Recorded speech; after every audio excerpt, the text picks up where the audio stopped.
Ayan, good morning guys. Ayan ang ating ulam. Luto na po ang ating sinigang na baka. Ayan, nagsigang po tayo ito din ng baka guys. Imagine mo, 2 oras ko din ito pinalambot. Pero ngayon okay na siya. Malambot na siya. Ayan. Mga 2 minutes, pag naluto itong pechay, anuhin ko na siya. Ayan.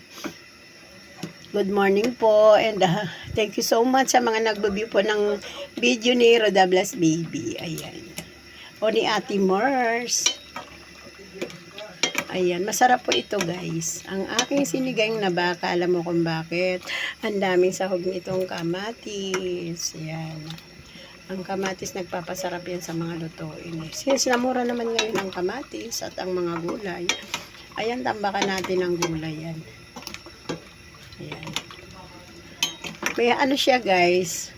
So marami talaga tong gulay. Labanos, sitaw, ayan, sigarilyas, gabi, pechay, at siling berde. Tsaka nilagyan ko siya ng maraming kamatis para mas masarap. Ito na ang ating sinigang na baka. Ayan, wala namang katitigil ng kakahalo si Ate Mars. Ayan, ano kasi guys gusto ko siyang haluin. Shoutout po sa mga hindi ko pa po nababalikan. Babalikan ko po kayo, pipilitin ko po. Kasi sobrang busy lang po talaga sa aking mga apo. Ayan, thank you so much sa mga nagbabiyo ng video ni Ate Mars. Maraming salamat po sa inyo ma'am, sir. Sa mga OFW po, maraming salamat po. Maraming salamat po sa inyong lahat. Pasensya na po kayo, hindi ako nakakasupport sa mga live nyo. Kasi, ayun nga po, busy talaga. Mahirap pag may mga batang inaasikaso. Ayan guys, kain na tayo.